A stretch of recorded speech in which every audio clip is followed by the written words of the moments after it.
sua adoração. Neste momento eu quero convidar você a se colocar de pé, que nós vamos fazer uma oração agradecendo a Deus pelo privilégio que Ele nos concede de estarmos aqui nesta noite para juntos louvarmos o nome dEle. Muito obrigado, Pai querido, porque a Tua graça um dia nos alcançou. O Teu amor infinito nos salvou e por isso estamos aqui nesta noite para louvar e engrandecer o Teu santo nome. Receba, ó Deus, a nossa adoração. Receba, a Deus, o nosso louvor. Sê conosco e permaneça conosco por meio do Teu santo e bom Espírito. É o que nós te pedimos no nome santo de Jesus. Amém, Senhor Deus. Amém, Pai.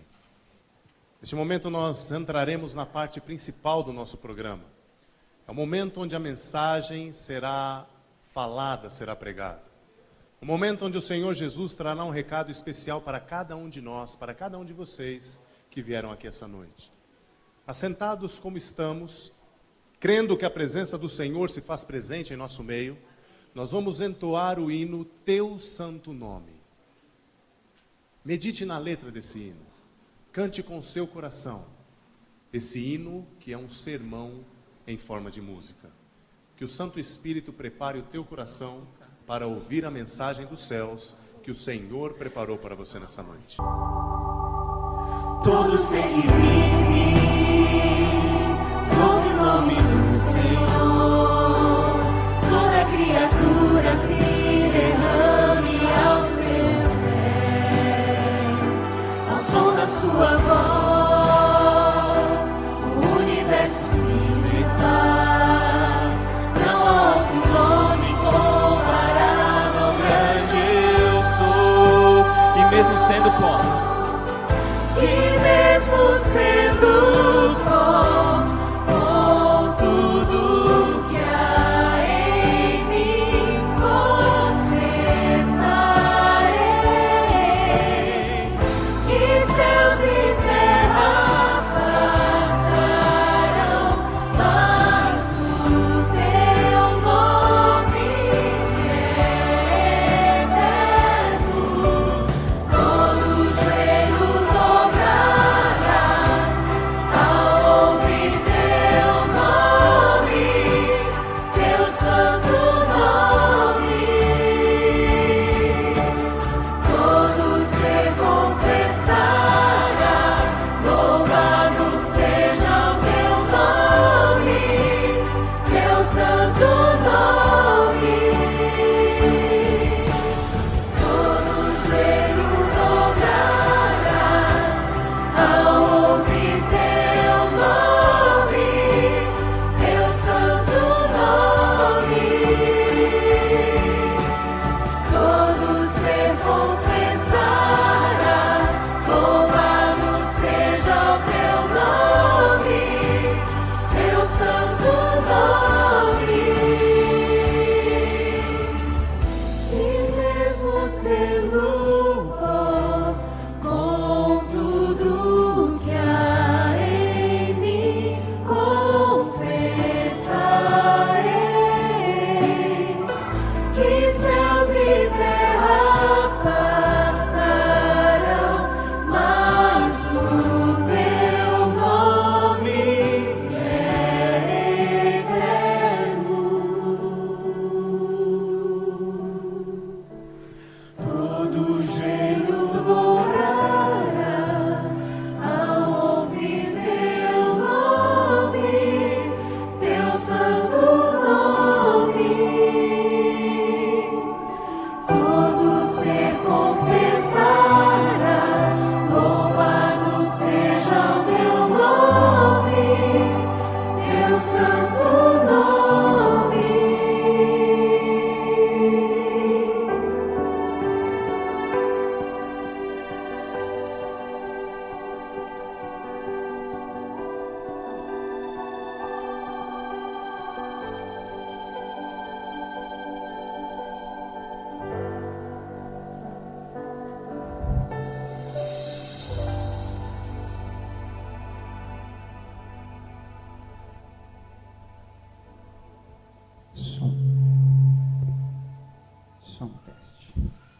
amém? Louvado seja o santo nome de nosso Senhor Jesus Cristo. Aquele que um dia morreu em uma cruz e permitiu que pudéssemos estar aqui com alegria no coração, com a certeza do perdão dos nossos pecados e a esperança de um novo céu e uma nova terra. Amém por isso? Queridos amigos e irmãos, é uma alegria estar aqui com vocês, começando aqui uma série evangelística, onde a palavra de Deus será aberta, e eu creio, ela trará muita alegria, conforto, paz ao coração de cada um de nós que aqui viermos. O Senhor Deus, Ele conhece você, Ele sabe da sua necessidade, e Ele irá atendê-la, eu tenho fé. Eu creio nessa bênção que Deus tem a oferecer a cada um de nós. Eu quero me apresentar a vocês. Eu sou o pastor Paulo, mas de maneira mais ampla, né? Especialmente para os amigos da igreja que aqui estão, eu percebo que nós temos aqui muitos amigos da igreja, e eu queria que você que é amigo da igreja adventista, que está aqui, soubesse que cada detalhe dessa programação foi feito pensando em você. Nós estamos aqui, nós que já somos adventistas, vamos participar também, mas cada detalhe, cada borboletinha, cada detalhe foi pensando em você. Nós gostaríamos que o ambiente aqui fosse o mais agradável, que você sentisse muito bem aqui na presença de Deus. E quem vai falar com vocês nessa semana está aqui, é o pastor Paulo Roberto, e agora se preparem, né? Eu espero que você tenha jantado, ninguém veio com fome, porque eu falar o meu sobrenome com alguém com fome é um risco tremendo. Paulo Roberto Bife, misericórdia. E é verdade mesmo, né? Bife, mas é um bife de glúten, é vegetariano, tá? Não se empolguem aí. É a herança italiana da minha família, né? Que eu trouxe aí. Eu vou ter esse privilégio de abrir a palavra de Deus com vocês todas as noites. E ao olhar aqui para vocês e pensar nessa alegria que eu tenho de compartilhar a palavra de Deus, me lembrei de uma história muito interessante. É a história de um casal que um dia a esposa chega para o marido e fala: meu bem, o marido dela era um pastor como eu. Ela disse assim: meu bem, nós já somos casados há 40 anos e você sabe que nós não temos nenhum segredo um para com o outro. E o marido fala: eu sei. Pois é, meu bem. Mas olha, eu vou te pedir uma coisa hoje. Eu vou te pedir uma coisa. Nós estamos casados há 40 anos, nunca escondi nada de você, mas eu quero te pedir um favor, uma gentileza, por favor. Algum dia, se você aqui em casa estiver andando por aí, e de repente, em algum lugar da casa, você se deparar com uma caixa embrulhada em um papel vermelho, com um laço dourado, você não abre essa caixa de jeito nenhum. Esse é o único segredo que eu tenho para com você. E o marido olhou para ela e ela falou assim: eu posso confiar em você? E o marido falou: sim. Mas é aquele sim que você já sabe, né? Fique tranquila, pode confiar em mim. E o marido então, quando ele ficou sabendo daquela história, daquela caixa, que segredo é esse? Que essa mulher carrega comigo há 40 anos, ela nunca me falou nada, não é mesmo? Que história que é essa, né? E o marido então ficou com aquilo no coração. E a mulher então teve que dar uma saída, né? E quando o marido escuta o som do carro saindo pelo portão e o carro foi se distanciando, eu pergunto para vocês: vocês acham que ele cumpriu com a promessa, sim ou não? Olha, é porque vocês fariam mesmo, né? Por isso, né? E depois dizem que as mulheres são curiosas. Olha lá, hein? Irmãos, aquele marido saiu desesperado atrás da tal caixa embrulhada no papel vermelho. E ele procurou daqui, procurou dali, procura e reprocura. Ele estava até suado de tanto procurar, irmãos. 1 hora procurando a tal da caixa.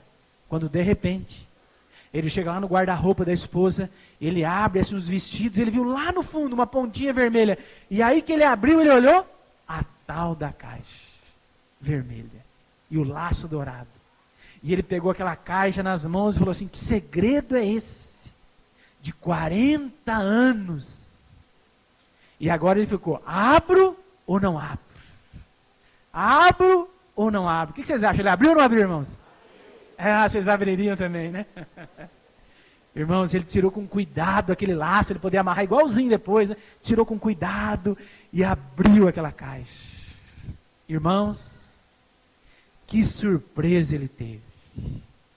Ali dentro estavam 3 ovos de galinha e R$7.000. E ele falou, minha nossa, o que será isso? Será que a minha esposa está fazendo uma poupança para me dar um presente, né? Agora, quando nós fizemos aqui 41 anos de casamento, já era casado há 40, né? O que será isso? Ele ficou incomodado, né? Mas ele fechou a caixa, amarrou com o laço, guardou no mesmo lugar e falou, minha nossa, que... E aí aquilo começou a perturbar a cabeça dele. O que era aquilo? O que significava aquilo? E a história diz que quando a esposa chegou, ele não aguentou, irmãos. Ele não aguentou. Ele chegou para ela e falou assim, meu bem, é o seguinte, olha, eu tenho que te contar uma coisa, está me incomodando muito. Você me pediu que eu guardasse segredo de uma coisa, que não fosse atrás, mas eu não consegui, eu fui atrás, achei a tal da caixa, eu abri a caixa e agora eu estou curioso para saber o que significa aquilo lá. Irmãos, eu quero que você que é homem agora, que é casado, quero que você pense naquele dia que você aprontou alguma das boas, assim, que a sua mulher olhou com aquela cara, assim, só o olhar já te fulminava, assim. Foi assim que ela olhou pro marido dela, ela olhou brava, mas muito brava. E ela falou assim, ah, é? Você abriu, você encontrou a caixa e abriu? Pois é, eu vou te dizer o que significa então aquilo ali. Ela olhou para ele e falou assim, você sabe que nós somos casados há 40 anos. É, eu sei. Você sabe que você também é pastor há 40 anos. Eu sei. Pois é, vou te contar o que significa então. Quando eu me casei com você, e você se formou como pastor, eu fiz um pacto com Deus. Eu falei assim, meu Deus, é o seguinte, já que eu vou ter que assistir todas as pregações do meu marido daqui até o fim da minha vida, é o seguinte, cada sermão que eu assistir do meu marido que eu não gostar, eu vou pegar um ovo de galinha e colocar dentro de uma caixa. E ele, que era bom de matemática, falou, bom, 40 anos que eu prego, 3 sermões por semana, fez as contas, só tem 3 ovos na caixa, né? Que beleza, nossa, estou arrebentando, né? Ele achou que estava abafando. Aí ele falou assim, mas meu bem, e os R$7.000, o que é aquilo lá? Ela falou assim, não, cada vez que dava uma dúzia de ovos, eu vendia e colocava o dinheiro dentro da caixa. Misericórdia. Irmãos do céu. Pastor, o senhor já conversou com o clube de aventureiros, gravadores, para ter um monte de ovos, aquela combinação, né? Espero que ninguém tenha que sair comprando ovo aqui, irmãos, essa semana, viu? Por favor, eu espero que vocês gostem das mensagens que nós teremos aqui. Queridos, pregar a palavra de Deus é uma grande responsabilidade. Uma grande responsabilidade. O tema da série que nós vamos abordar aqui, noite após noite, eu faço um apelo para você. Eu tenho certeza, em nome de Jesus, que o tema de hoje será muito bom. Mas o de amanhã será melhor. O de depois de amanhã será melhor ainda, e assim por diante. Por quê? Porque cada um desses temas, eles estão interligados. E se você fizer um esforço para vir toda semana, a sua compreensão ela será muito mais ampla do tema em geral. O título da série que nós vamos estudar é Nada Além da Verdade. Esse é o assunto geral. Nada além da verdade. Eu lamento que os que estão mais à frente, né, não estão conseguindo enxergar ali a tela, que por causa do nosso painel comprometeu um pouquinho, mas amanhã nós vamos regular o projetor um pouquinho para cima, para subir um pouquinho, para que todo mundo possa enxergar ali e ver tudo que vai aparecer ali. Nada além da verdade. Nós vamos, noite após noite, quero assumir um compromisso aqui. Eu estou feliz porque eu sei, pastor Caio, que nós temos aqui entre nós irmãos de outras denominações. Eu quero assumir um compromisso com vocês aqui. O compromisso é o seguinte, nós vamos tratar aqui de temas, de diversos temas, todos eles do nosso interesse, eu tenho certeza. Agora, nós vamos colocar aqui situações, perguntas, dúvidas, mas nós iremos responder a cada uma delas, baseados não no que eu penso, não no que a igreja adventista pensa, mas no que a palavra de Deus diz. Amém, irmãos? Esse é o compromisso que eu quero firmar com vocês. E nós vamos agora então, preparando aqui o nosso coração e a nossa mente para abrirmos a Bíblia, nós vamos fazer uma breve oração. E você pode permanecer sentado como está. Eu quero convidar você para que feche os olhos, incline a sua cabeça para nós falarmos com Deus. Vamos orar. Oremos. Grandioso e eterno Deus, queremos louvar o Teu nome nesse momento. Nós te louvamos porque o Senhor é um Deus maravilhoso, de um poder infinito, mas um Deus que se preocupa com cada um de nós. Um Deus que nos amou ao ponto de morrer em uma cruz. Um Deus que nos trouxe aqui nessa noite. E Senhor, agora nós iremos abrir a Tua palavra e nós queremos que, através da Sua palavra, o Senhor fale a cada um de nós. E que a mensagem dessa noite possa ser tão poderosa ao ponto de transformar a nossa vida. Eterno Deus, te pedimos essas bênçãos e as agradecemos em nome e por amor a Jesus. Amém. Eu quero convidar você para que abra a sua Bíblia no Evangelho de João. Evangelho de João, capítulo 8. O texto que nós iremos ler aqui, ele é o texto principal desta série, cujo título é Nada Além da Verdade. João, capítulo 8, o verso é o 32. As palavras que eu irei ler, elas foram escritas pelo apóstolo João, mas elas foram ditas pelo Senhor Jesus. E aqui Jesus Cristo, em João 8,32, ele disse, e eu queria que vocês me ajudassem quando eu solicitar. Jesus disse, e conhecereis o quê? E a verdade vos libertará. E conhecereis a verdade, e a verdade vos libertará. Queridos amigos, nós estamos passando por uma crise terrível nesse mundo. Nós estamos, eu diria, escravizados por muitas coisas. Mas a pior delas, ou a maior delas, o maior fator que tem nos escravizado é o medo, a insegurança. Nós vivemos uma vida de incerteza. Nós não sabemos o que está diante de nós. Ninguém está seguro do seu trabalho, da sua saúde. Ninguém sabe se vai sair e vai voltar para casa, porque o crime, né, a violência é um terror.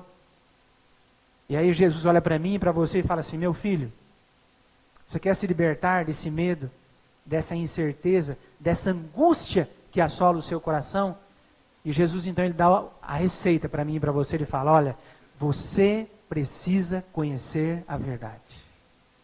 Porque se você conhecer a verdade, o conhecimento da verdade irá o quê? Libertar você. Irá libertar você. Esse é o plano de Deus. Essa é a estratégia de Deus para que possamos ser pessoas mais felizes. Ele quer que conheçamos a verdade.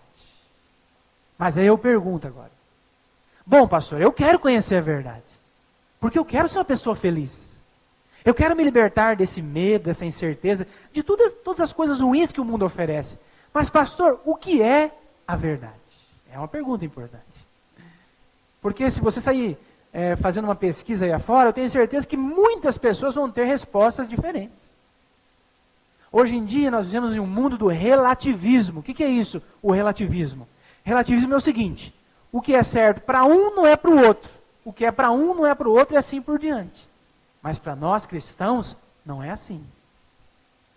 O que é a verdade? Vamos descobrir? Vamos ver o que a Bíblia nos diz? Ainda no Evangelho de João, mas no capítulo 14. Abra sua Bíblia aí. João 14, nós iremos ler o verso de número 6. O que é a verdade? O que é que eu preciso conhecer para que eu possa me libertar, para que eu possa ser uma pessoa feliz? João 14, verso 6. Olha que bonito que diz esse texto. E ele diz o seguinte. Diz assim o texto em João 14, 6. Respondeu Jesus. Eu sou o quê? E o que mais? E a vida. Ninguém vem ao Pai senão por mim. Então Jesus fala, ó, você tem que conhecer a verdade. Porque se vocês conhecerem a verdade, ela irá libertar vocês. E agora Jesus olha para mim e para você e fala, ó, sabe o que é a verdade? Ele diz, eu sou o caminho e o que mais? A verdade e a vida. Para que você possa ser uma pessoa mais feliz, você precisa conhecer a pessoa do Senhor Jesus Cristo. Você tem que conhecer a Jesus. Você fala, pastor, mas eu conheço a Jesus. Você conhece? Tem certeza disso? Você conhece a Jesus? Aí você pode estar em dúvida, pastor, como eu posso ter certeza se eu conheço ou não a Jesus? Queridos, o que significa conhecer a Jesus? Quando você conhece alguém de verdade, você sabe o que essa pessoa gosta. Você sabe o que ela espera de você. Agora, você fala, pastor, como que eu posso saber o que Jesus gosta? Pastor, como eu posso saber o que Jesus espera de mim? Bom, aí tem uma outra informação bíblica que amplia essa resposta. Jesus falou primeiro, você tem que conhecer a verdade para que vocês possam se libertar. Agora ele fala, eu sou a verdade. Mas, peraí, como eu posso conhecer de verdade a Jesus? Como eu posso ter certeza que eu realmente conheço a Jesus? Agora vem uma outra informação, que ainda está no Evangelho de João. Agora no capítulo 17. Abra sua Bíblia aí. João 17. O verso é o 17 também. Como você pode conhecer Jesus com segurança, sabendo que realmente você está certo de que Ele é o Senhor Jesus, ali sem nenhuma falsificação, né? E aqui Jesus diz também, em João 17, 17, ele diz o seguinte, santifica-os no quê? E ele diz agora, a tua o quê? Palavra é a verdade. Então Jesus fala, olha, vocês precisam conhecer a verdade, e a verdade irá libertar vocês. Depois ele fala, eu sou a verdade. E por último ele fala, olha, a minha palavra é a verdade. Ou seja, Jesus Cristo quer ter um relacionamento com os seres humanos. Lá no Jardim do Éden, irmãos, lá no Éden, aqui na verdade é a nova terra, né? Mas a nova terra será uma reconstituição do Jardim do Éden, segundo a Bíblia. É isso que vai acontecer, né? Lá no Éden, a Bíblia diz que Deus, diariamente, ele ia até o jardim e lá ele conversava com Adão e Eva. E ali então Deus orientava aquele casal sobre o que era certo, o que era errado, o que era melhor, o que era bom, o que não era. Infelizmente, por causa do pecado, nós não temos mais um contato ao vivo com Deus. Deus ele não fala mais pessoalmente comigo e com você, mas ele nos deixou algo para se comunicar conosco, que é a sua o quê? Por isso, queridos amigos e irmãos, a primeira verdade que nós iremos estudar aqui nessa semana é a verdade sobre o quê? A Bíblia. A verdade sobre a Bíblia.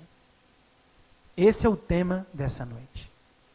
Eu quero convidar você agora que vá lá para o último livro da sua Bíblia, o livro de Apocalipse. Último. Abre lá no finalzinho e você vai abrir lá em Apocalipse. O último livro da Bíblia, escrito pelo apóstolo João, quando estava preso em uma ilha chamada Ilha de Patmos. E ali o apóstolo João, ele faz uma linda declaração em Apocalipse capítulo 1, verso 3.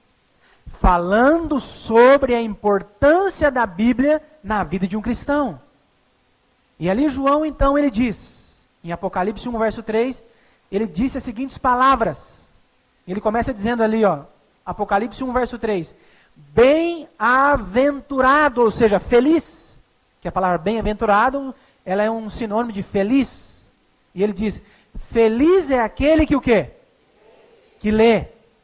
Feliz é aquele que ouve. E aquele que guarda as palavras do quê?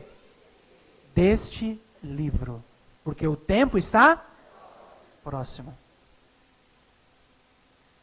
Sabe, eu olho para vocês, eu não conheço vocês. Mas ao olhar para cada um de vocês que aqui estão, eu tenho certeza de uma coisa. Todos querem a felicidade. Não é verdade? Todo mundo quer ser feliz.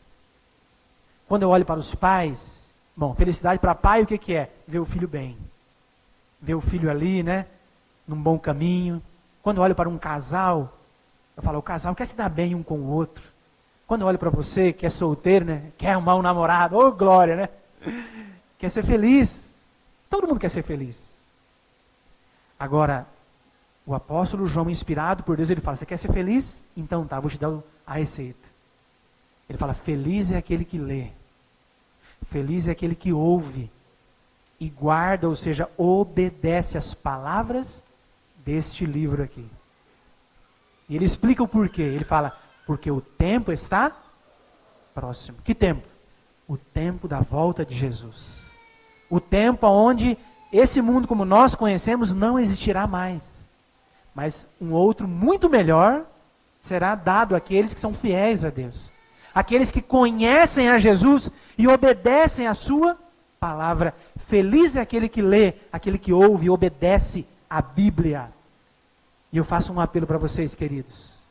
Nós, como cristãos, eu já disse no início, tem pessoas aqui de outras denominações. Nós, como cristãos, o que deve ser a regra de autoridade em nossa vida é a Bíblia, não é a igreja, não é o pastor, nem o padre. Mas o que deve nortear a sua vida espiritual é isso aqui, ó, a palavra de Deus.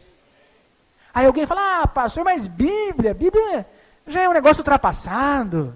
Você sabia que esse livro que eu tenho nas minhas mãos e você tem nas suas mãos, ele já existe há mais de 3.500 anos? Sabia disso?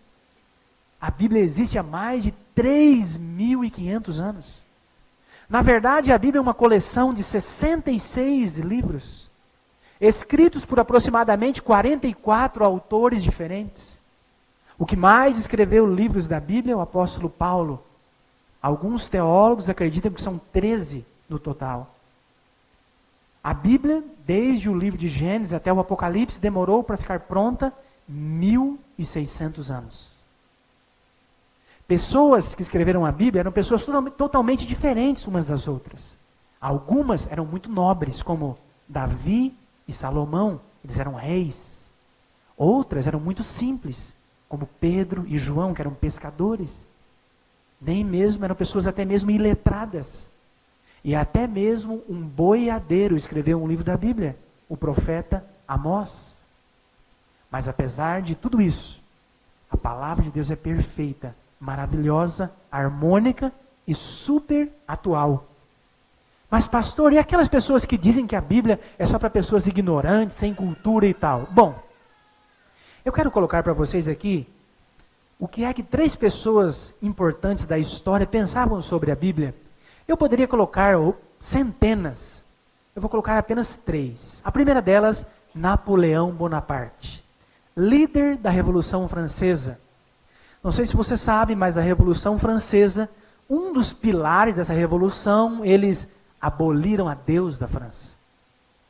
Eles estavam assim, barbarizados com as coisas horríveis que a igreja fazia na época, né? A grande igreja que existia, porque eram coisas realmente assim, de te arrepiar os cabelos, né? E ali então a França resolveu abolir Deus. Eles pegaram uma mulher, tiraram a roupa daquela mulher, colocaram um véu sobre ela, e disseram, aqui está o nosso Deus, a razão. E ordenaram que as Bíblias fossem queimadas na França, e por 3 anos e meio, Deus não existiu mais na França. Só por 3 anos e meio, porque o caos tomou conta daquele país, e eles retrocederam. E olha o que o líder da Revolução Francesa falou sobre a Bíblia. Ele que sentiu na pele o que é mexer com a palavra de Deus. Napoleão disse assim, ó, a Bíblia não é um livro qualquer, mas sim uma criatura viva, com um poder que conquista tudo o que se opõe a ela. Ele sentiu na pele a importância da palavra de Deus. Para aqueles que dizem que só pessoas ignorantes creem na Bíblia, eu coloco aqui o que pensava Isaac Newton. Isaac Newton, físico, matemático, uma das mentes mais brilhantes que esse mundo já viu. Isaac Newton, sobre a Bíblia, disse o seguinte: há mais indícios seguros de autenticidade na Bíblia do que em qualquer história profana. Ele acreditava na Bíblia. Ele disse, creiam, deem crédito nesse livro, ele é um livro real, verdadeiro. E eu termino com as palavras de um dos maiores presidentes que os Estados Unidos já teve, George Washington, presidente que deu nome à capital daquele país. E George Washington, sobre a Bíblia, disse o seguinte: é impossível governar perfeitamente o mundo sem Deus e sem o quê? E sem a Bíblia.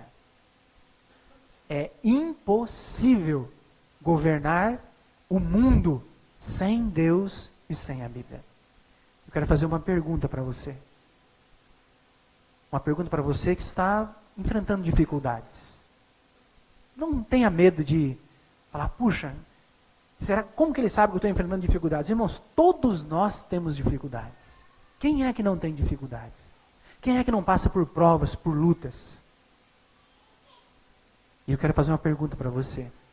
Se é impossível governar o mundo sem Deus e sem a Bíblia, será que é possível governar a minha vida, a sua vida sem Deus e sem a Bíblia? O que você acha? Não é possível.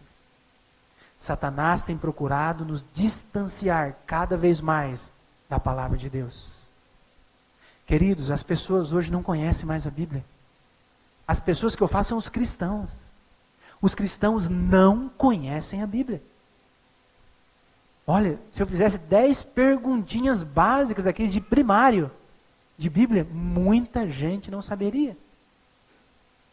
Se você fala Sofonias, Ageu, Naum, tem gente que fala assim, o que é isso? É de comer, pastor? São livros da Bíblia, irmãos. Satanás tem levado a religião muito para o lado da emoção hoje. As pessoas vão à igreja, praticamente não abrem a Bíblia.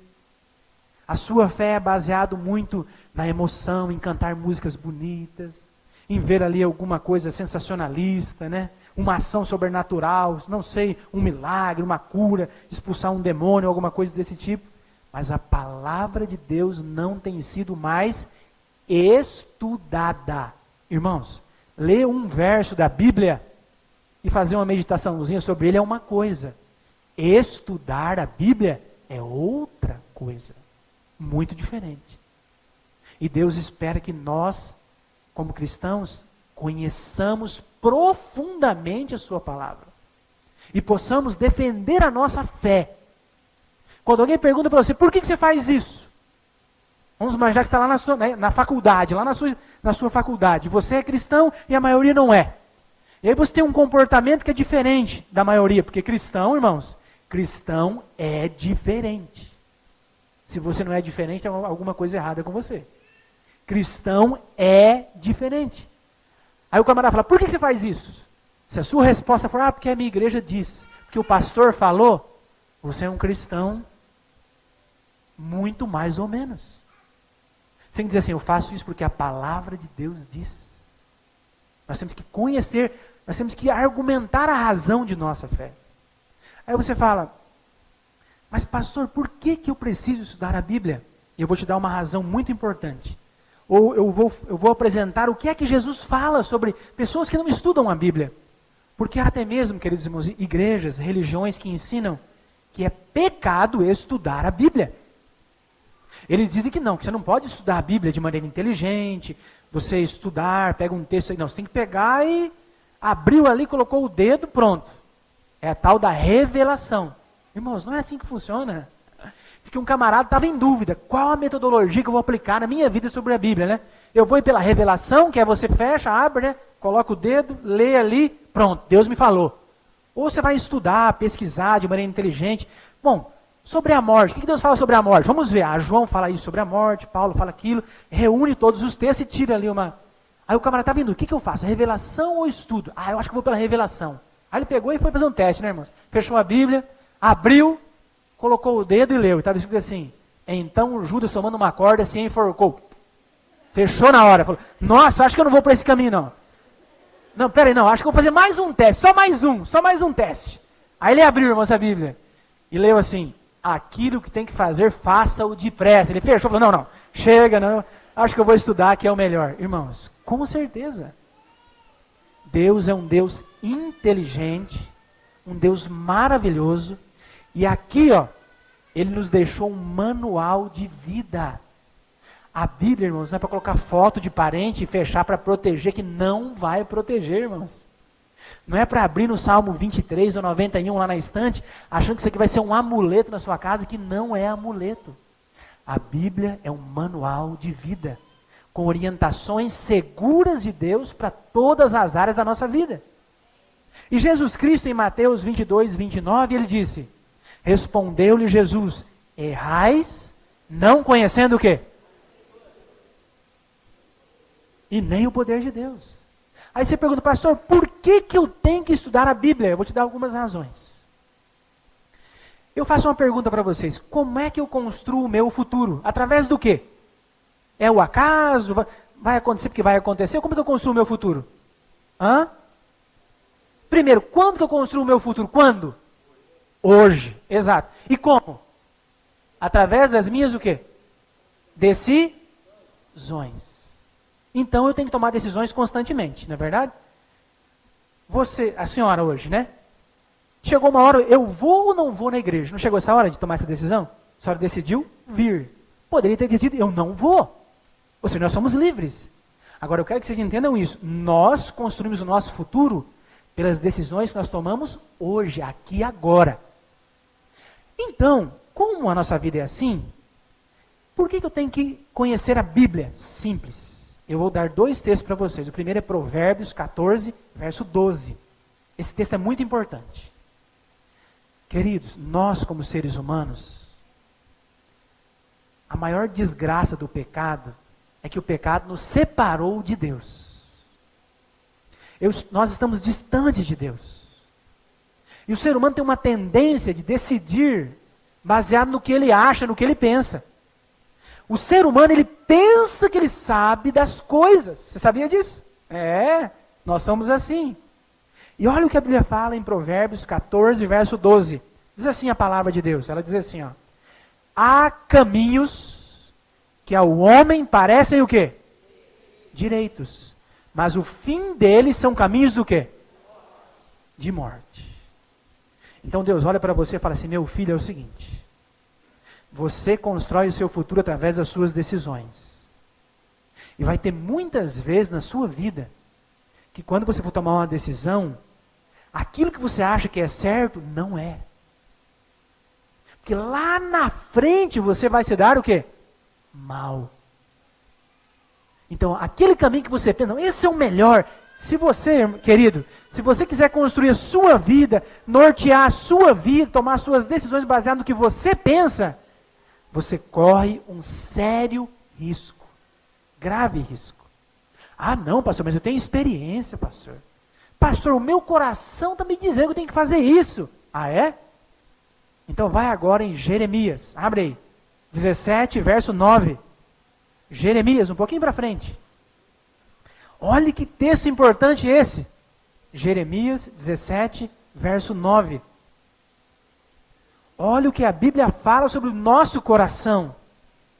E a Bíblia diz assim, enganoso é o quê? Mais do que o quê, irmãos? Mais do que todas as coisas. E perverso. Quem o poderá conhecer? Então Deus olha para você e para mim e fala assim, Paulo, Maria, João, Fátima. Ele fala assim, eu sei que vocês têm uma tendência, meus filhos, de tomarem decisões baseadas no que o coração de vocês diz. No que vocês acham, no que vocês pensam, no que vocês gostam. Mas Deus fala assim, cuidado.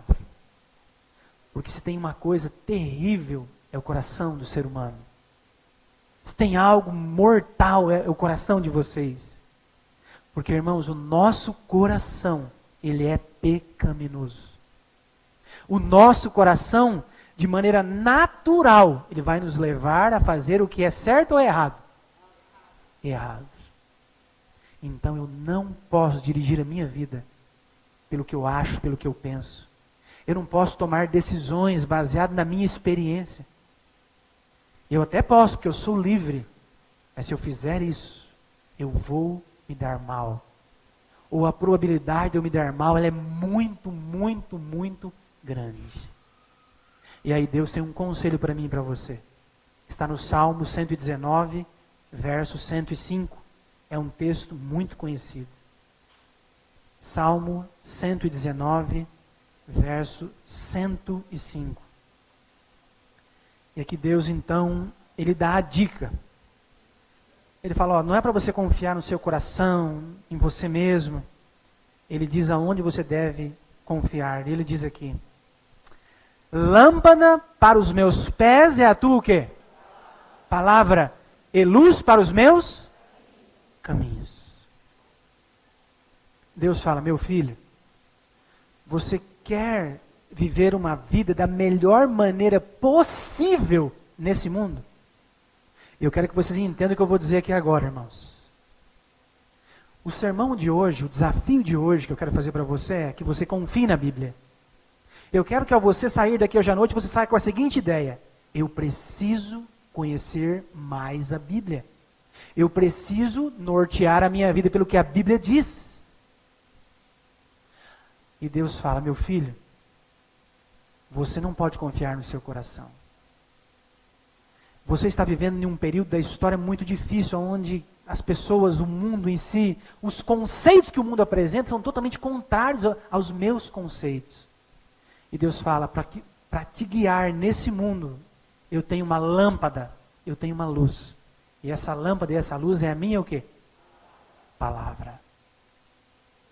Queridos, nós precisamos da Bíblia. A humanidade sofre muito, sabe por quê? Porque ela tem teimado em viver a vida do jeito dela. Eu tenho uma definição muito simples para pecado, mas que eu acho que é muito boa. E a definição que eu tenho para pecado é a seguinte: pecado é quando eu quero viver a vida do meu jeito e não como Deus determinou. Isso é pecado. Pecado, Deus fala, Paulo, faz isso. Na Bíblia ele diz isso. Aí eu falo, não, eu não faço, eu não quero. Ou então Deus fala, Paulo, não faça isso. Aí eu falo, não, eu faço. Ou então Deus fala, Paulo, faça isso. Aí eu falo, eu até faço, mas eu faço do meu jeito. Isso é pecado. É quando eu acho que eu sei mais do que Deus. Quando eu duvido da palavra de Deus. Isso é pecado. E Deus tem levado o ser humano a fazer, Satanás tem levado o ser humano a fazer isso. E a maneira mais brilhante que ele tem feito é simples. Ele tem afastado as pessoas da palavra. As pessoas não conhecem mais a Bíblia. E é muito triste. Irmãos, nós precisamos da Bíblia para orientar a nossa vida. A Bíblia, ela tem duas finalidades, em resumo. A primeira delas, a Bíblia, como eu já falei aqui, é um manual de vida. Aqui dentro da Bíblia tem orientações seguras de Deus sobre saúde. Deus fala, coma isso, não coma aquilo. Faça isso, não faça aquilo. Deus tem orientações sobre saúde. E uma delas, para você não ficar com úlcera, com estresse e tal, Deus fala assim, ó, o pôr do sol, você não pode entrar no pôr do sol com raiva de alguém. Se você brigou com alguém, a Bíblia diz, você tem que ir lá antes do pôr do sol e tem que pedir perdão. Quer ter saúde? Faz isso, meu amigo. Porque uma das maiores desgraças da saúde tem a ver com a mente. Não é com o que você come ou não come, tem a ver com a sua mente, com o seu coração. Deus deixou princípios sobre alimentação também. Ele que criou os alimentos. Ele sabe o que pode e o que não pode para nós. A Bíblia tem orientação sobre finanças. O que eu devo fazer para ter uma vida financeira equilibrada? A Bíblia fala. Deixa eu dar alguns exemplos. Por exemplo, casamento. Essa é a grande... O diabo está de olho na família, nos casamentos. Eu li uma matéria na revista Veja, no início do ano. E essa matéria dizia o seguinte: de 2003 para cá, 7 de cada 10 casamentos terminam em divórcio em menos de 3 anos. Você já pensou nisso?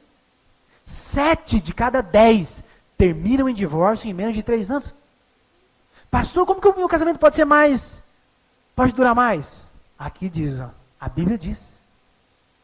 Outro assunto interessante, educação de filhos, irmãos. O século 20 até agora está marcado por uma coisa, a rebeldia dos filhos. Pastor, como eu posso educar os meus filhos? Meu amigo, leia a Bíblia. Voltemos para a Bíblia, irmãos. Nós estamos dando muito ouvido aos orientadores da televisão, ao programa X, ao programa Y. Irmãos, essas pessoas não entendem nada de princípios de Deus. Elas entendem dos princípios de homens. Lógico, se você não é cristão, eu respeito você. Agora, se você é cristão, você tem que tomar decisões baseado no que a Bíblia diz. A primeira razão para você estudar a Bíblia é essa. Ela tem orientações seguras para essa vida aqui nesse mundo. Mas a segunda é a mais importante. A Bíblia, ela me mostra o caminho para a vida eterna. Amém, irmãos? Ela me mostra. O que eu tenho que fazer? Qual que é a minha parte? Como é que funciona? Ah, Jesus morreu na cruz, então pronto, eu estou salvo, não preciso fazer nada, é assim que funciona? Nós vamos aprender nessa semana aqui.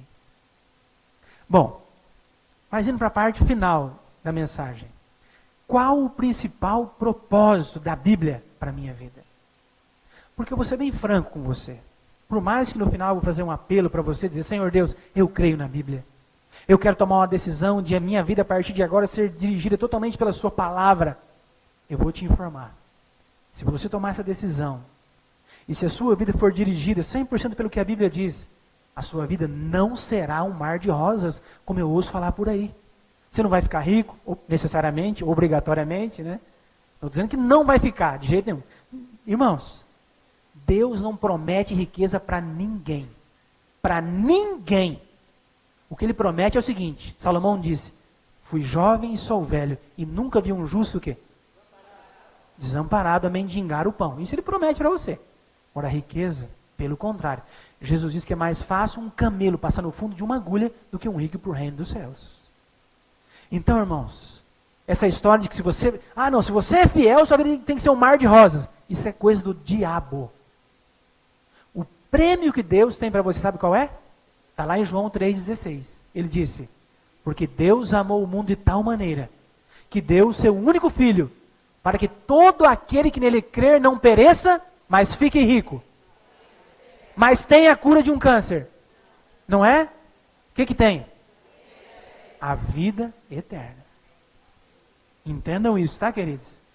Qual é o pastor? Então, pastor, me explica uma coisa, pastor. Então, nesse mundo, se eu for fiel à Bíblia, se eu conhecer toda a Bíblia, o que ela vai servir para mim?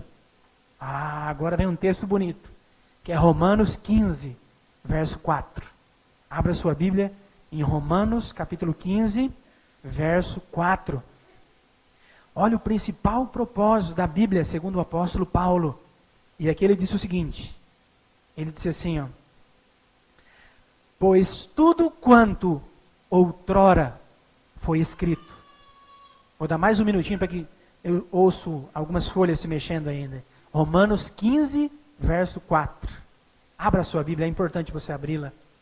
Diz assim o texto, pois tudo quanto outrora foi escrito, para o nosso ensino foi escrito, a fim de que pela paciência e pela consolação das Escrituras tenhamos o que, irmãos?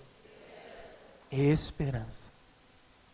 Então Paulo fala assim, olha meus irmãos, tudo que foi escrito aqui foi para nosso ensino. E Paulo fala, olha, se vocês conhecerem as promessas da Bíblia, elas vão proporcionar para vocês consolação e, acima de tudo, o conhecimento da palavra de Deus trará esperança para você. Deixa eu te dar um exemplo prático. No mês de junho do ano passado, eu tive que fazer uma viagem para Maringá, que é a minha cidade. Até os irmãos da Jardim Rosa ou Vila Rosa? Eu estava lá fazendo uma semana como essa, né? E aí então eu recebi a notícia que meu pai havia falecido com 64 anos, jovem, teve um AVC, e eu fui para Maringá. E um sábado eu viajei lá para fazer o funeral do meu pai. E eu me lembro que o sermão final foi num domingo. Eu estava numa igreja com uma repleta com a quantidade de pessoas como essa, mais ou menos. E meu pai tem uma família de 12 irmãos. Todos sem esperança, não conhecem a Bíblia. Pessoas ali sem esperança. Eu me lembro que elas estavam lá e chegava um tio ali no caixão e abraçava, começava a gritar, aquele desespero, aquele choro, aquela coisa. E eu, como filho mais velho, como pastor, tive que pregar no funeral do meu pai. Não é fácil, né? Mas eu me lembro, irmãos, que eu estava ali, aquelas pessoas todas desesperadas, eu estava ali, meu pai ali. E a Bíblia diz, bem-aventurado aqueles que dormem no Senhor. E meu pai havia descansado no Senhor. E aí eu pergunto, eu cristão, temente a Deus, obediente à sua palavra, meu pai também, eu pergunto, isso impediu que ele morresse, irmão? Sim ou não? Não, ele morreu. Mas então, para que vale a pena, pastor, ser cristão? Calma, irmãos. Eu estava ali, irmãos. As pessoas desesperadas. Eu estava triste. Mas eu estava triste, mas eu estava seguro de que um dia meu pai vai se levantar daquela sepultura. E eu transmiti essa mensagem para aquelas pessoas. Então o conhecimento da Bíblia, ele não resolve tudo aqui e agora, mas ele me dá esperança. E a certeza de que com Deus nada irá me abalar, nada irá me abater. Amém por isso? Mas eu diria que a maior motivação para que você creia na Bíblia e decida viver uma vida de acordo com a palavra de Deus, é que a palavra de Deus, quando uma pessoa conhece e aceita seguir as orientações de Deus, a vida de pessoas é transformada pelo conhecimento da palavra de Deus. Eu conheço muitas pessoas que tiveram a vida transformada pelo conhecimento da Bíblia. Eu vou passar para vocês agora aqui uma linda história de uma família lá no Rio Grande do Sul, na cidade de Canoas. Uma família bem estruturada, não tinha problemas financeiros, mas aquela família não conhecia a Bíblia. E aquele esposo, ele, por não conhecer a palavra de Deus, ele estava decidido a ir embora de casa com outra mulher. E aí Deus, então, na sua infinita misericórdia, ele arrumou uma maneira de que a palavra de Deus entrasse naquele lar.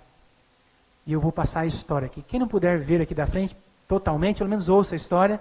Olha que história linda, olha como Deus é maravilhoso, olha como Deus pode. Se puder escurecer só um pouquinho aqui, eu agradeço agora para assistirmos ao vídeo aqui. E pode dar áudio para mim que vai começar a história agora. Olha esse vídeo. A Bíblia diz que a oração tem muito poder em seus efeitos.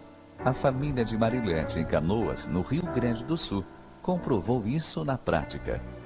Ela, o marido Eliton e o filho Mateus conheceram a Bíblia em 2008 e se comprometeram com Deus. Tudo começou com a oração, ainda que Marilete nem soubesse naquele momento como se dirigir. E eu não sabia como buscar esse Deus. Eu não sabia como conversar com esse Deus. E foi em muitos momentos de angústia, de aflição, que eu chorava muito, muito mesmo. E um dia eu estendendo a minha roupa, né, eu ouvi o meu vizinho do lado na sintonia de uma rádio, né, Rádio Novo Tempo. E eu me identifiquei muito com aquelas mensagens, com aquelas músicas, e aquilo me tocou muito. E aquilo me confortava dentro dessa minha angústia e aflição. Eu comecei, isso foi por um período assim de uma semana, mais ou menos, né? Que eu procurava, toda vez que eu ouvia que ele estava escutando, eu ia para a janela para escutar, para tentar descobrir que rádio era essa. Porque eu queria ouvir, eu estava precisando daquelas palavras, eu estava precisando daquela mensagem que ali era transmitida. Sim, a Rádio Novo Tempo foi ouvida na hora certa e se tornou uma resposta à prece. O período da vida do casal era difícil, as dúvidas eram grandes, mas havia a certeza de que Deus iria atender da melhor forma. No dia que eu orei com muita sinceridade. Eu orei, mas eu estava confiante que aquela mensagem que era passada através da rádio ia depender da minha entrega para Deus. E eu fiz isso. Mas eu fiz em poucas palavras, porque eu também não conseguia conversar com Deus. E eu disse para ele assim: Senhor, eu não vou conseguir te dizer qual é o tamanho do meu sofrimento, porque tu sabe o que eu venho passando. Mas eu acredito no teu poder transformador que eu estou vendo através dessa rádio. E foi daí ali que eu entreguei, né, a minha vida e a da minha família. E eu disse para que, se ele quisesse que essa família continuasse unida, que ele transformasse o meu marido, né? Que como estava, também para mim ia ser difícil lidar, 2 missionários também oravam. Uma oração que se encaixou perfeitamente com as necessidades da família de Marilete. Naquela época, seu esposo estava decidido a ir embora com uma outra mulher. João e Paulo intercediam a Deus durante uma semana especial em sua igreja. As orações se encontraram. Hamilton também sentiu a diferença em sua vida. Considera que agora formam uma nova família ao lado de Deus. Sabe como ele se sente agora? Bem mais feliz, né? Com outra família. Principalmente a minha esposa.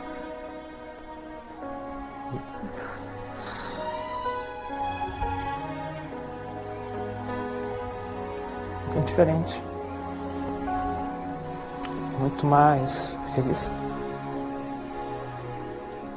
Realmente agora é uma família, né? Porque a base de tudo é a família. E enquanto essa família estiver unida, nada. Ninguém a destrói. O pequeno Mateus, desbravador e cantor de coral, resume a felicidade da família, que agora está envolvida com as coisas de Deus. A minha família lá mudou muito. Eles brigavam muito antes. E hoje? Hoje eles vivem com Deus. E Ele transformou a nossa família.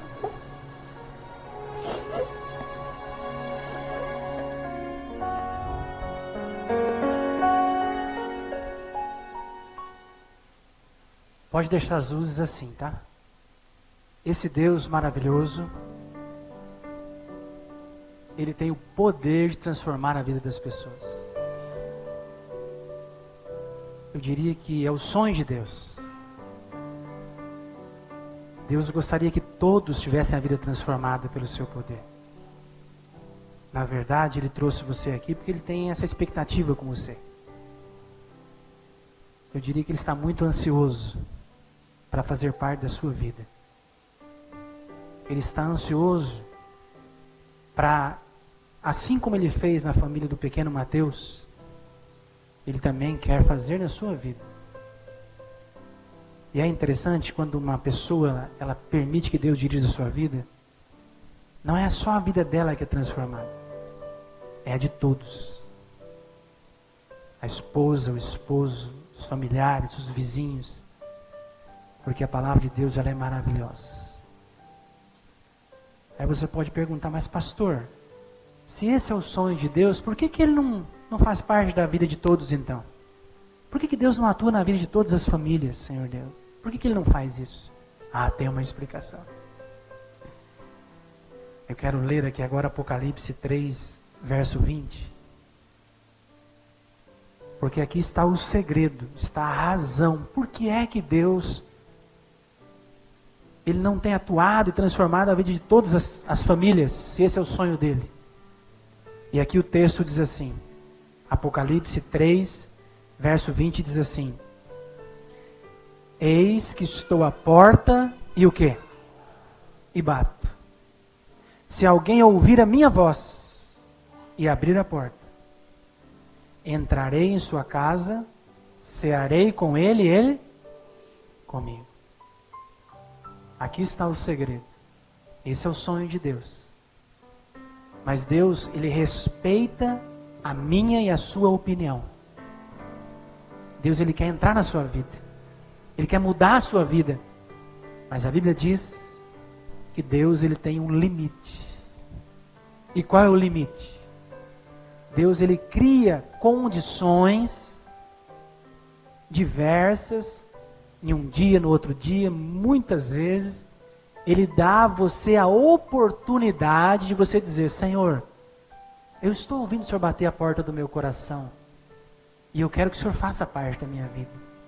Senhor, o Senhor está batendo a porta do meu coração, eu quero abrir a porta, para que o Senhor entre na minha vida. Ou seja, Deus precisa do seu sim.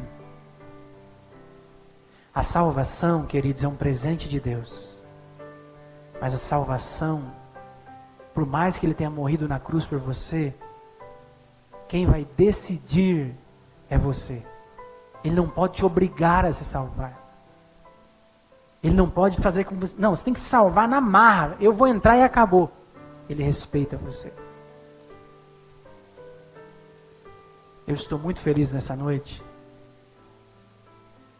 Porque um jovem, que é o João Vitor, quero convidar ele que venha aqui. Vem aqui, João.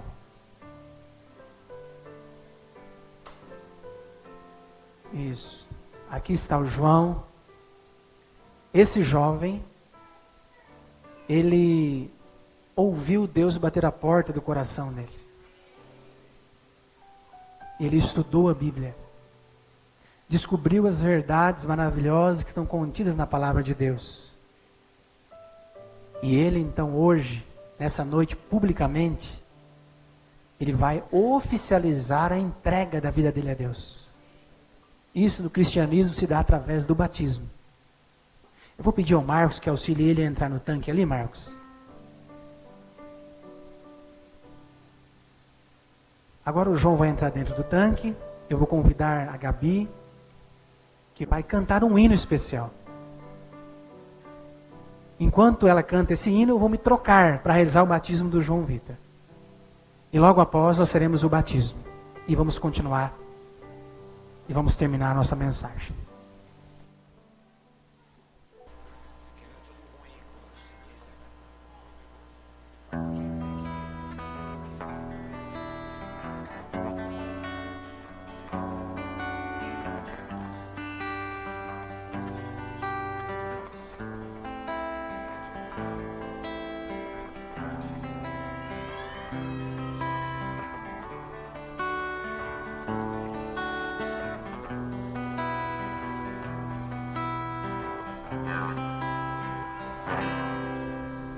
Mais uma vez estou aqui em teu altar, meu Senhor, e desta vez nada irá impedir a minha entrega e o meu compromisso a Deus.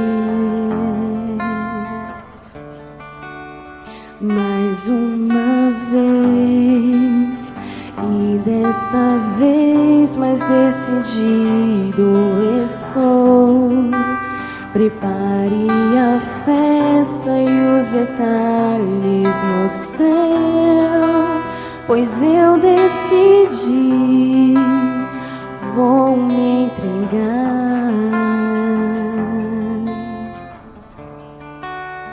E vou andar nos caminhos de Deus e aproveitar a chance que Ele me deu.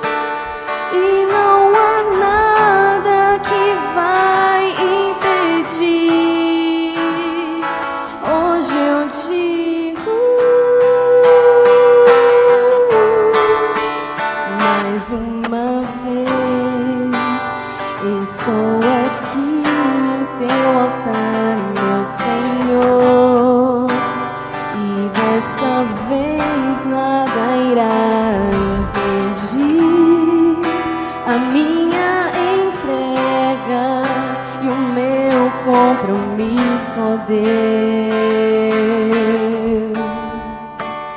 Mais uma vez, e desta vez mais decidido estou. Prepare a festa e os detalhes no céu, pois eu decidi, vou me entregar.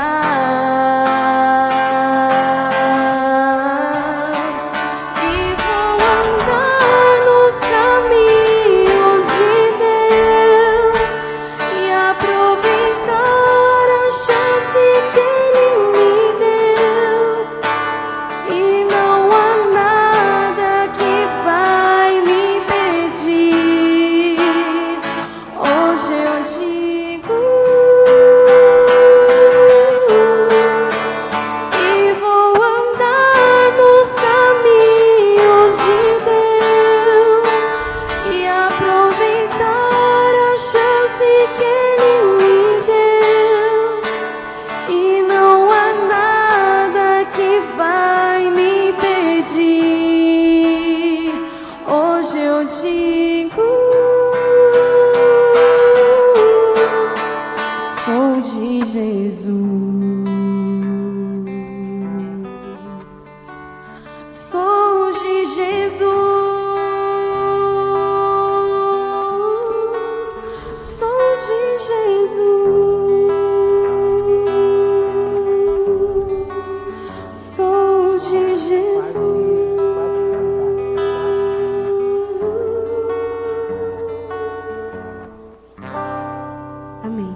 abaixa um pouquinho só. Ok.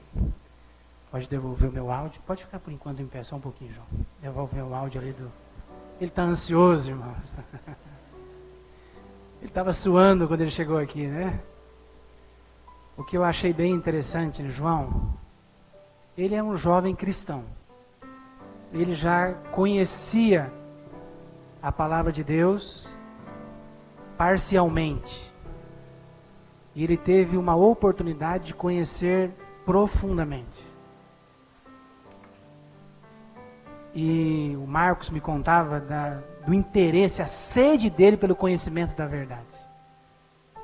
E é bonito você ver isso em um jovem, não é mesmo? Um jovem tendo interesse em conhecer a verdade profundamente. E graças a Deus, para a honra e glória de Deus, hoje ele que conheceu a verdade. E o batismo, o que é o batismo? O batismo, eu conheço a verdade bíblica, eu aceito essa verdade e publicamente eu demonstro isso através do batismo. Quando uma pessoa é batizada, ela está publicamente dizendo que ela aceita Jesus Cristo e os seus ensinamentos. Ela aceita Jesus como seu Salvador e também como Senhor de sua vida. Aquele que vai dizer, ó João, vai por aqui, João, faz isso, faz aquilo. Ele está dizendo que quer que Jesus dirija a vida dele. E eu louvo a Deus pela sua decisão, viu? Meus parabéns. Deus te abençoe. Eu tenho 2 filhos. Meu único sonho para meus filhos é esse, que eles queiram estar nos caminhos de Deus. Aqui está a mãe, né? Eu dou os parabéns para a senhora, né? É um motivo de alegria para uma mãe ver um filho dizendo que quer andar nos caminhos do Senhor. Então, nesse momento, para a honra e glória de Deus, e a decisão que ele tomou, nós vamos realizar o batismo do João. Eu vou me posicionar aqui. João, pode segurar aqui.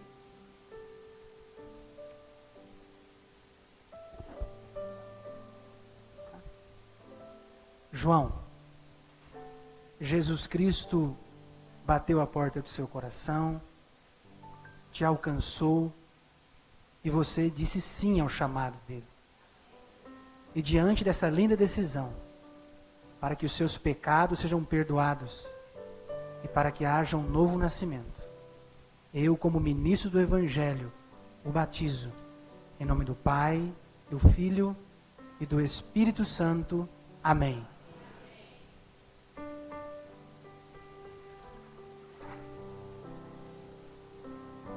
Amém, irmãos? Parabéns. Deus abençoe, viu? Meus parabéns. Seja bem-vindo à família de Deus. Deus te abençoe. Uma salva para ele, irmãos. Isso. Pode sair, João. Deus te abençoe. Meus parabéns.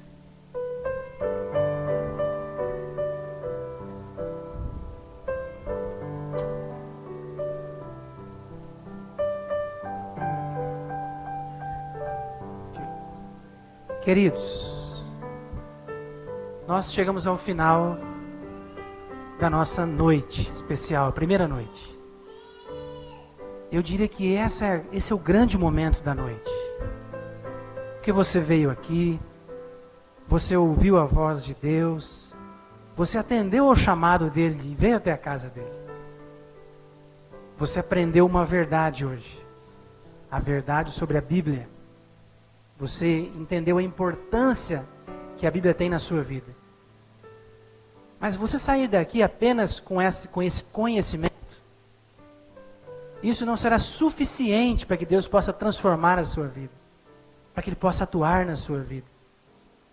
E eu quero terminar essa mensagem, esse sermão, fazendo um apelo para você. Não é para todos.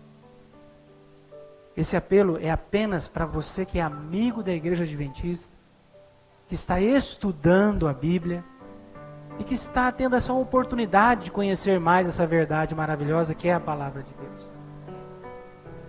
Gostaria você de dizer, Senhor Deus, eu aceito essa verdade na minha vida. Senhor Deus, eu creio que a Bíblia é a única regra de fé de um cristão. E eu quero tomar uma decisão nessa noite de dizer que a Bíblia e apenas ela irá nortear a minha vida. Senhor Deus, eu quero que o Senhor faça parte da minha vida, eu quero te conhecer melhor. Eu quero que a verdade me liberte. O Senhor é a verdade.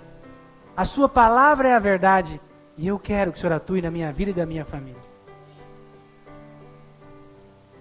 Haveria alguém que está aqui nessa noite, que é amigo da igreja, que ao assistir essa mensagem, que ao ver esse testemunho, está sentindo no coração o desejo de dizer: Senhor Deus, eu creio nessa verdade.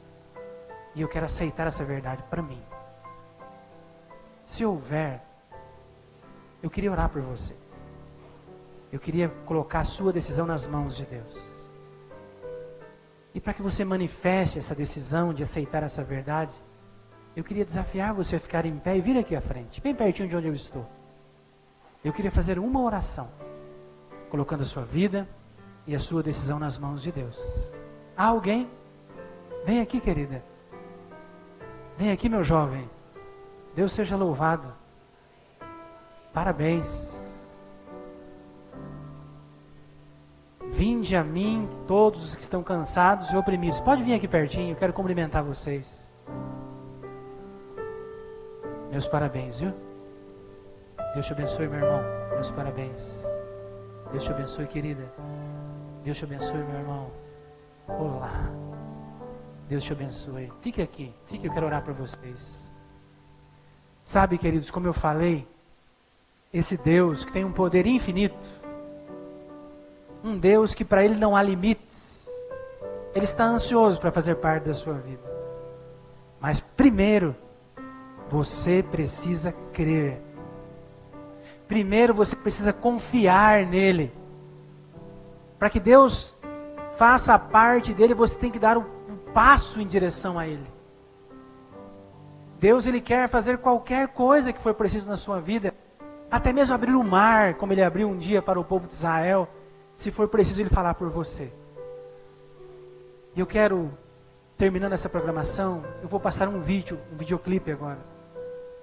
E eu vou continuar aqui orando, porque há muitas pessoas aqui ainda que precisam tomar essa decisão de entregar a sua vida completamente a Deus. De aceitar a Bíblia como a única regra de fé. Enquanto essa música estiver sendo projetada, se você ainda sentir no seu coração esse desejo de tomar essa decisão, eu quero desafiar você a ficar em pé e vir aqui à frente. Porque eu quero orar por você no final. Que Deus te abençoe. E que ao você ouvir a voz de Deus batendo na porta do seu coração, você diga sim, se levante e venha aqui à frente. Esse é meu desejo e a minha oração. Amém.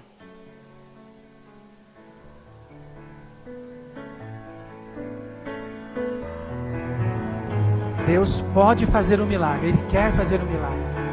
Mas primeiro você precisa crer e confiar. É preciso molhar os pés para que o milagre aconteça e tocar suas vestes para sentir o seu poder. É preciso erguer bem alto o machado para que o sacrifício apareça e esperar por muitos anos até que a chuva desça para atravessar o mar. Coloque o pé na água para chegar ao outro lado. Você precisa acreditar. Deus quer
Antes você precisa crer.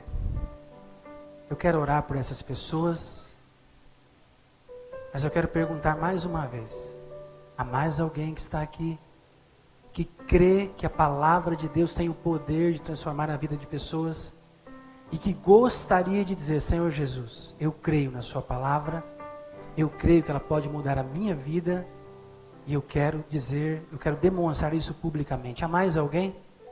Se houver, vem aqui à frente. Eu quero fazer uma oração por você, colocando a sua vida e a sua decisão nas mãos de Deus. Não saia daqui sem demonstrar a sua fé. Não saia daqui sem tomar essa decisão importante na sua vida. Deus pode, Ele quer, mas Ele precisa que você diga: eu também quero. Ainda há tempo de você vir aqui à frente. Ele já fez tudo o que Ele podia, agora cabe apenas a sua parte. Amém. Vem aqui, minha irmã. Vem aqui porque Jesus morreu por você também. Deus seja louvado. Meus parabéns. Vamos orar nesse momento.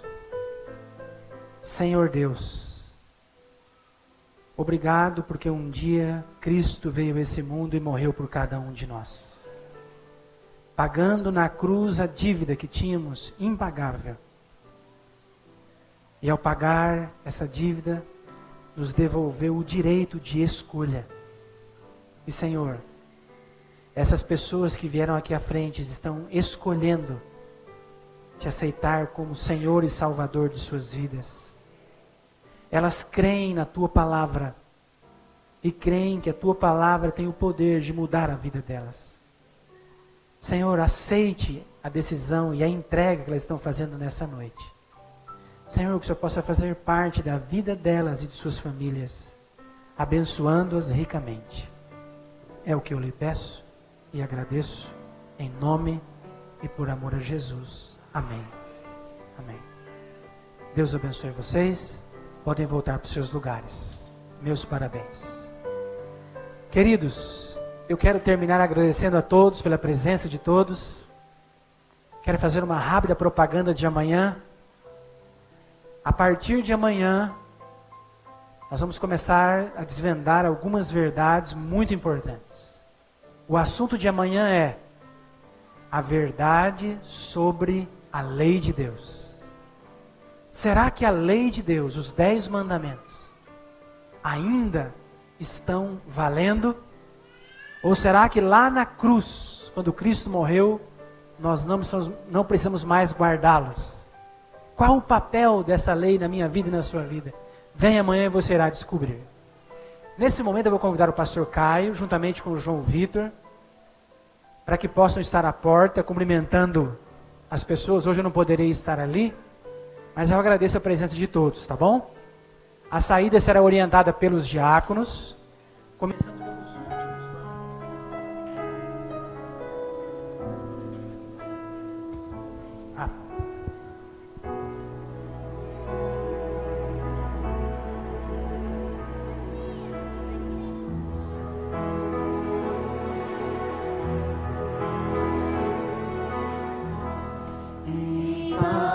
Eu vou ouvir a voz de Deus, em paz eu vou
fazer